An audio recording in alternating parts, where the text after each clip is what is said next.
Here we have a 1998 Mercedes-Benz A140. First of all, let me put on my sunglasses because this car is beyond cool. And it's just killing me how cool this car is. Now, it's okay, I'm good now. So, let's start with the front of the car. 1.4 liter, 80 horsepower, 96 pounds of torque. Doesn't sound like a lot, but it's a small car. Driving this thing, it's quite peppy, so we're gonna see what that's like, but we're gonna come around this side. The car itself, kind of cool. The engine, it's at an angle, so if you hit it, the engine will actually drop, but in Doug DeMura's video, he goes into much more details on those. But basically 4-door, really 5-door right here. And this is kind of cool with this car. It's got a tow hitch, and it's actually connected. It's got electrical. Now what you would want to tow with this car, and this car is from the Netherlands. I don't know what you'd be towing with this car, but suffice to say, it would not be a lot. So let's pop the back hood here, the back trunk, and I use this thing to go get groceries. It's quite useful. Pretty big space considering. It's got a nice little cover, so you can hide whatever you got back here. But it does a nice little job with, you know, just quick jaunt to the grocery store. Very useful, very convenient. Let's keep coming around. And back seat, decent size. The seats fold down. Pretty good interior size though. It's a pretty useful utilitarian car. I'm gonna pop the hood real quick, but let's just take a look at the interior. This one is a 5-speed, which really helps with the lack of power. It actually makes it quite quick. And let's go take a look at that beast of a power plant. Avant-garde, pretty cool. Don't really know what that means, but I like to say it, avant-garde. So here we got the 1.4 liter. Engine itself is really clean. The car itself is very clean. 1998, the car's in excellent condition. The person in the Netherlands, or persons in the Netherlands, took quite good care of this car. Motor looks like nothing's ever leaked its whole life. But you can see it's kind of at a weird angle, which is kind of cool. Changing the oil, real easy. Right down here is a canister. The filter itself comes out. Everything's somewhat easy to get to. When the car's up on the lift, there's a kind of a thing, a metal thing underneath. Take that off, easy access to the alternator, things like that. But the car itself, I love the way it looks. I actually think, this wasn't my idea, one of my friends saw it and he's like, you know, this thing would look awesome, maybe a little bit bigger rims or just lowered just a little bit. And after he said it, I just took a step back and looked at the car. I'm like, this car would be super cool lowered, maybe some thicker rims, although I love the wheels on this car. I think they look great. I think the whole car itself, the color pops.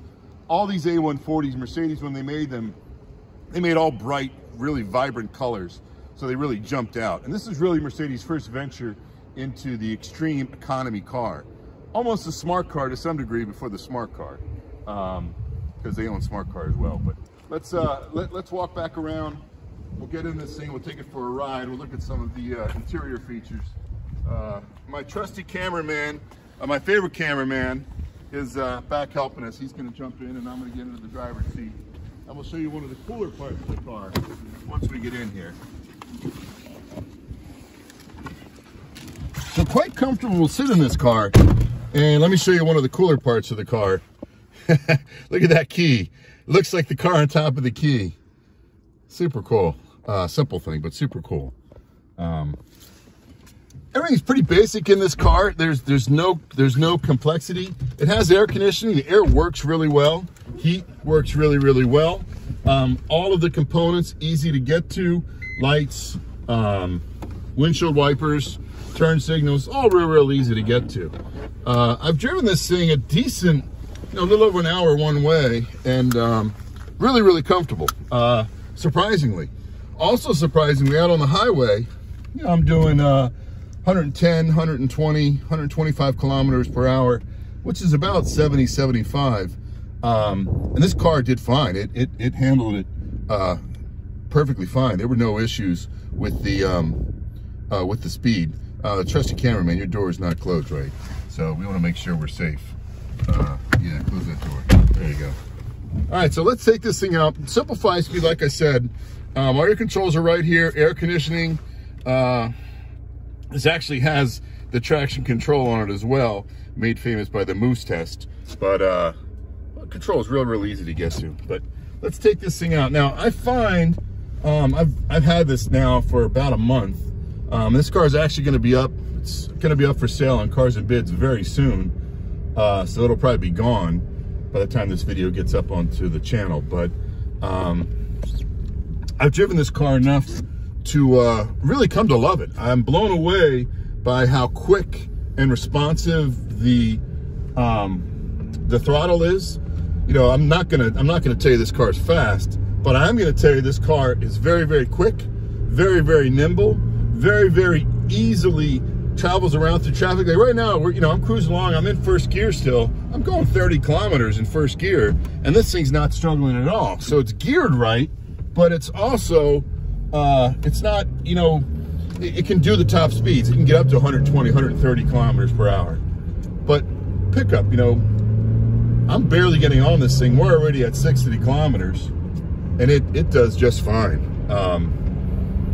I had somebody who wanted to come and look at the car. He drove it, and shout out to John. John loved the car.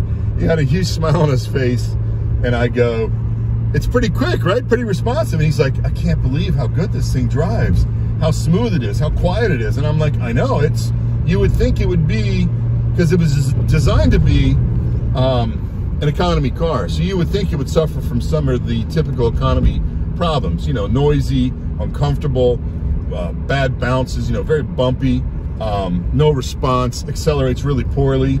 It doesn't do any of those things. It does all those things more than adequately. I find the car a lot of fun, and it's the perfect kind of blend. A lot of the cars I have are right-hand drive and very different looking. Not that this isn't very different looking, but for whatever reason, I don't get the same stares from people when I'm driving this car as I do, say, a Rover 216 or a Renault Twingo or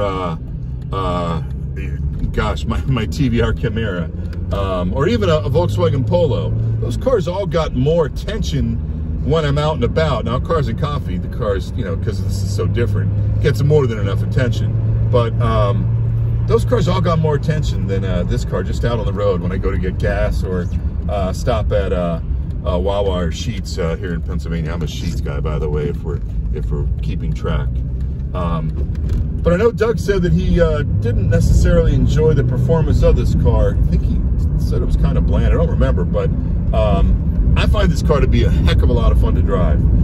More fun than I could have ever imagined. And this is one of the cars, I'm going to regret selling this thing when I sell it, but I probably will buy another one, assuming I can find another one as good of condition as this one. I mean, it's all the cars that I buy, they've got to be the right car, the right condition.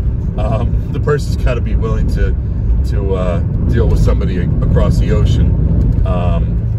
So I'm looking for a specific seller when I'm buying these things. But would I buy another one of these things? Absolutely. I'll search for them again once this is gone, and perhaps we have another one in the future. But I find the car to be really fun to drive. Visually, windows everywhere, really easy to see around the car.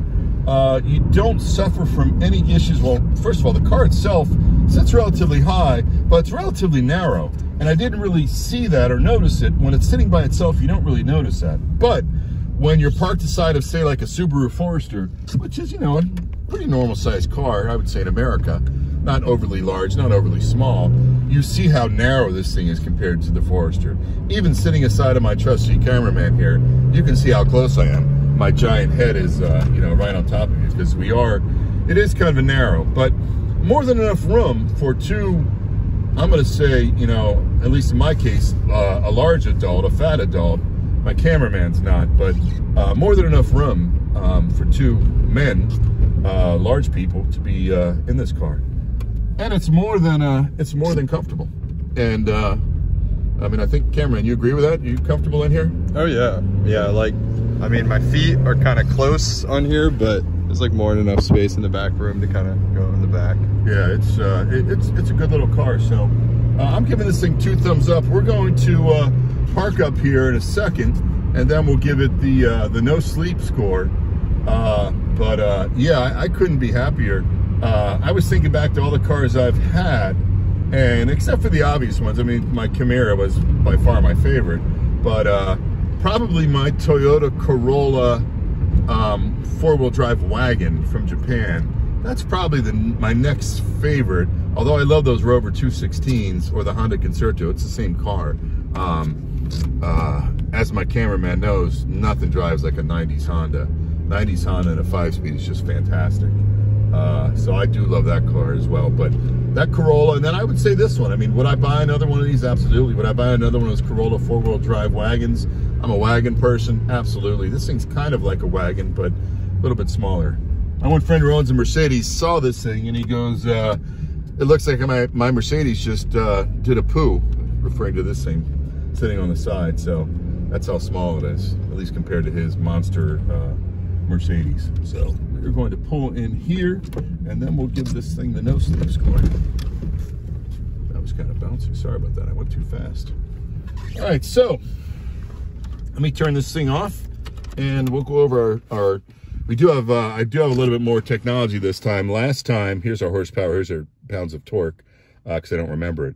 But the other ones were just little pieces of paper just randomly drawn on. I now have a whole notebook here. So, and I'm going to start to post. I think I have 3 cars listed so far. But let's go over each one. So for daily, we've got features. I gave this thing a 3. It's got everything I need in the car. Air, heat, everything's where I need it to be. Power windows, power locks, power mirrors. Everything's where it should be, but, you know, could it be nicer? Of course, a lot of plastic in here. But, you know, the features are what I would expect in an economy car. Comfort. I find this car more than comfortable enough. I gave it a 4. It's not a luxury car, but more than comfortable enough for everyday driving. Quality. I gave it a 5. I think the car itself is built really, really well. A lot of the interior stuff is a little bit cheaper stuff. So, you know, quality could be better, but we're buying an economy car here. So, you know, it's to be expected. Practicality. I gave it a 6. I think this thing's extremely practical. I can fit 4 adults on this thing and groceries in the back and have room to spare. So I find this car really, really practical. Value, I gave it an 8. I think this thing for the dollar is a great car. You could drive this thing year round. It's not going to cost you a lot to maintain. The oil filter, for example, I found that on Rock Auto, really easy to get. I don't anticipate this thing's going to be any problems or any costs when it comes to maintenance. I think value-wise, this is a pretty good car, pretty good value. Let's get over to fun. So styling, I gave this thing a 6. I think the thing is super cool looking. I know I like weird, but to me, this thing is super cool looking. Just, you know, the design of it, I think, is we'll call it rad. I mean, look at my sunglasses. It's got to be rad. Acceleration, I gave it a 3. It accelerates fine, but, you know, it's certainly not a performance car. And it doesn't pretend to be a performance car. So, you know, it is what it is. And then right along the same lines, handling, I gave it a 3. It's nimble. It darts in and out traffic perfectly fine. But I would certainly not want to take this thing onto the race course to see what this thing would do, because it's not going to handle real well going around turns. It's going to be a lot of body roll. It's going to be sloppy, but it's more than comfortable inside, and the handling is more than adequate. Fun factor, I gave it a 4. I think the car's a lot of fun to drive. It's certainly not my favorite thing to drive, but I like the car a lot. Fun factor, gave it a 4. And then cool factor, I gave it a 6. I think the car is cool, but once again, I'm a weird person, likes weird cars. Gives us a total of 49 on the no sleep score. So I think it's a pretty adequate car. We'll see as more cars start to roll in on our grading schedule or grading level, but I think this car is going to hold its own, you know, and for what it is, I think the best, my highest score is value. I think this car is going to be, you know, hold its own value-wise. It's not going to be terribly expensive to purchase, not going to be terribly expensive to maintain, gets good gas mileage, and, you know, you're going to have fun in the car. It's going to be very useful. So just want to thank everybody for watching. Please keep subscribing. We're up to a whopping, I think we're over 200 now, which I never thought I would ever get to in my life, but it'd be cool if we get even higher. And if there's any cars you want us to review, I've got a bunch of weird cars that I'm about to buy. Haven't bought them yet, but it's coming, so just keep checking back. And I want to thank my cameraman. He's about to go back to college, so Thank you for watching. Right. Well, one fact for cameraman bonus, my favorite feature is the windows. You got the crank in the back, and you got the power windows in the front. Yeah, that's my favorite. That's because you know the important people on the front. Oh yeah. You stick the list and put I put them in the back. But yeah, I think it's squished. Another way to save another $1. Thank you for watching. Peace.